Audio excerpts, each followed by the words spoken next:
So this is Khalsang, this photograph. So he's a nomad of Tibetan derivation, living in the far west Nepali Himalayas. He's reputed to be in his 90s. I know this might appear slightly off-piste, but all will become clear soon. So in this talk, I want to address the question, where does the institutional attitude of ageism come from? Now, in typical anthropological fashion, I'm not going to address this question in a conventional manner. Common responses to the question of where ageism comes from are that old age and those involved in this experience present an existential threat, a sense of anxiety in the rest of the population, which reminds them of their own mortality. A further explanation is that many people have internalized stereotypes about the aging process, and these lead to negative depictions of older adults. And finally, there is the idea that different generations identify with particular in-groups, and the maintenance of boundaries results in the othering of out-group members. While all of these explanations are significant, they are well known. So instead of engaging in repetition, I want to focus on something completely different. I do not need to go into detail regarding future projections of aging. Else has already done this. But as a rough guide, all metrics demonstrate that populations the world over are aging. These developments will require a change of heart regarding the needs, demands, and desires of aging populations. This not only includes material considerations, but also transformations in how these populations are imagined. When I say imagine, I do not mean to invoke the idea of fantasy or a lack of reality, but to point out that the way we imagine the world has much to do with how we perceive it, as well as how we organize our beliefs and the way we live our lives. Therefore, our purpose appears to be simple. If we can change the way people imagine aging, we may be able to address ageism. But of course, things are never simple. And as an ardent admirer of the Russian novelist Fyodor Dostoevsky, I would exercise caution before seeking to transform the social environment without availing ourselves of well thought out ideas about how we intend to approach this. This is where my work as an anthropologist plays a part. Anthropology demonstrates that things are very different in other places, and through comparison asks how they might well be different here. For example, in my research with nomadic Tibetan group, the Humli Kampa, elders, and I'm using this word with caution here, because I know it can have negative connotations in the UK, but elders for the Kampa are important and are held in high esteem. Could I have photograph 2, please, Michelle? So this is the Gawa. This is Khalsang again, and he was what his community called the Gawa. He's sitting in the middle with his wife, and this is my research collaborator on the right. The Gawa were a group of 4 men who set exchange rates in the nomad economy. Their expertise in dealing with trading partners is of extreme importance to the group's ability to make a living. And this skill can only come through experience. Only older men can be Gawa. Can I have the next photograph, please, Michelle? So this is a photograph of Khalsang arriving at a feast. And while I was watching this happen, it was incredible, the amount of esteem and respect that this guy was treated with due to his position in the nomadic society. And can I have photograph number 4, please? So here we can clearly see that Khalsang was given pride of place. Another example of this respect for elders is the Achakita, who represent a further case of how people in Western countries may reimagine age. The Achakita were a society of Lakota and Oglala Sioux Native Americans who were tasked with preventing young men from getting into situations that could escalate. Could I have the next photograph, please? So this is an Achakita man.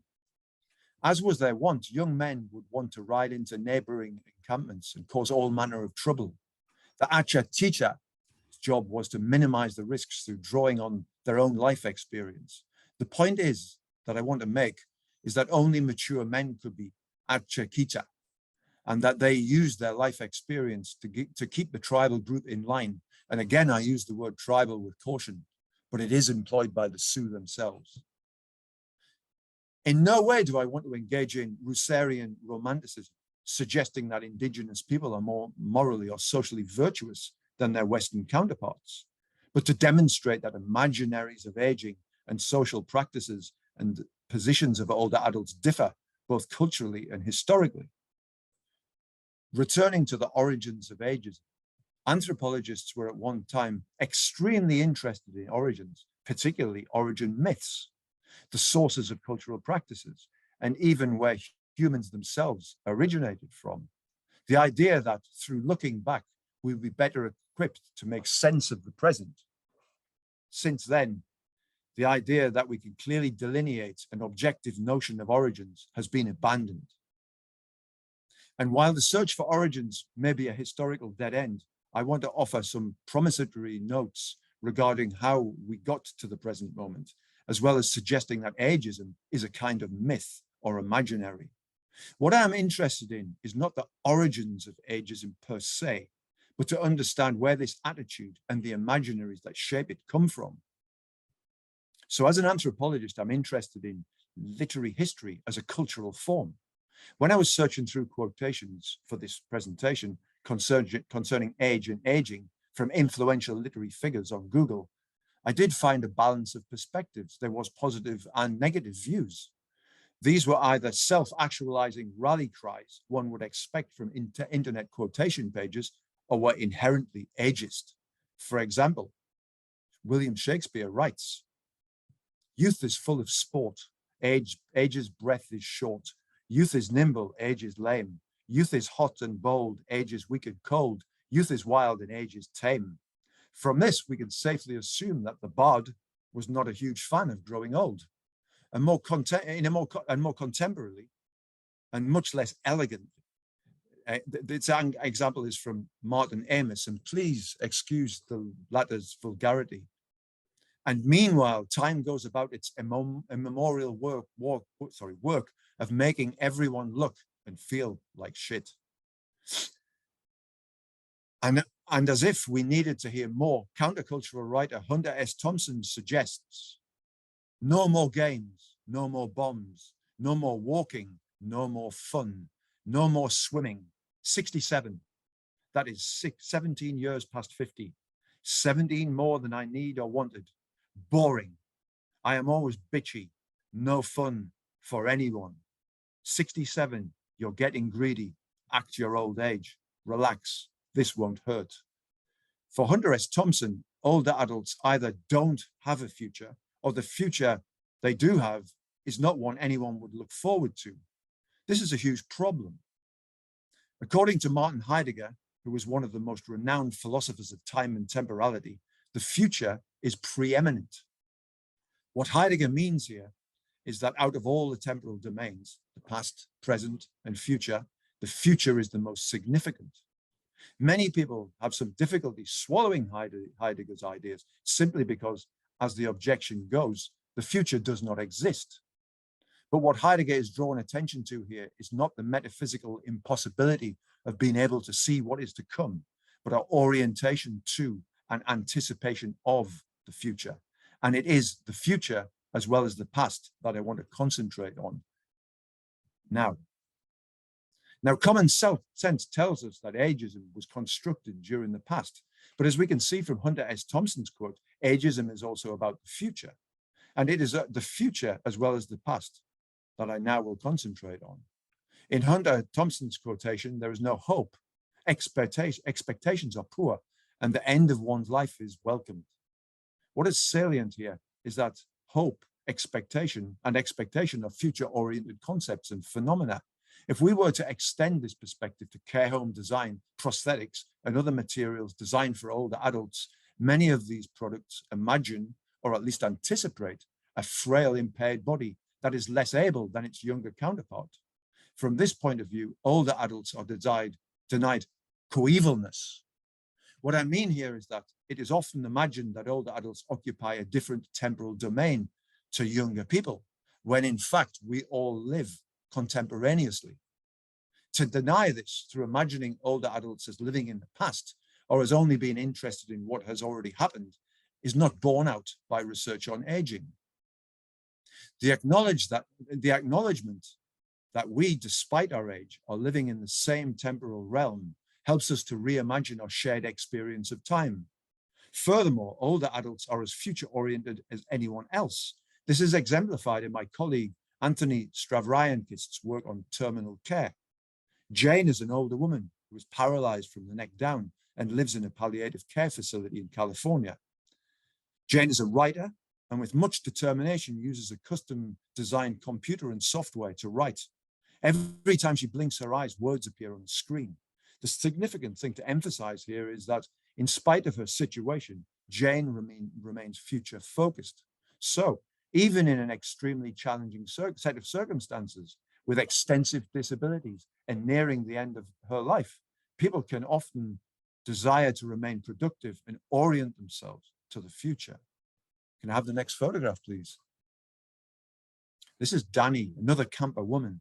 And although she is not in palliative care, she is future focused as she continues to play a huge role in her family's economic practices. You can see her waiting for her herds of animals to come back with medicinal herbs here. Can I have the next photograph, please? So this is a photograph of the camper again. And this woman is keeping an eye on the younger generation while also engaging in the medicinal herb trade. In both cases, these women are future focused and play an integral role in family and cultural life. The nomads also live in intergenerational extended families, with each generation interacting on a daily basis. Can I have the next photograph, please? This is the Belkek camper, a family group connected to the other camper group. This is one of their leaders and his family, 3 generations here. Can I have the next photograph, please? And again, the camper, 3 generations. And the next photograph, please. So the lady here is reputed to be 100 years old, and there are 4 generations here living together. Here we can see that intergenerational relations are intrinsic to family life, and community members do not think about older adults the way we do in parts of Europe and the United States. To conclude, in his study of Orientalism, Edward Said demonstrates how Western, Occidental imaginaries of the Orient construct an exotic subject that does not really align with the complexity of people's lives. In a similar way, ageism imaginaries, which have been historically constructed as early as Shakespeare through Martin Amis to Hunter S. Thompson, present a picture of older adults that does not correspond to the heterogeneous and complex way that they live. This is clearly illustrated in Jane's story, where despite her disabilities, she is steadfast in her resolve to continue living a life of meaning that is future focused. So in response to the question, where does aging come from? As we have seen, ageism is not simply a phenomena constructed during the past, but also has a lot to do with the future. Therefore, we may say that time is key here, not only because aging is a temporal experience, but because of the denial of coevalness, the constructed disjunct in how contemporaneity is imagined by different generations, creates a cultural form in which erroneous perceptions of age and aging abound. And similar to Orientalist tropes, ageist imaginaries historically emerge as common sense, distinguishing groups of people from one another based on the arbitrary category of age. Thank you.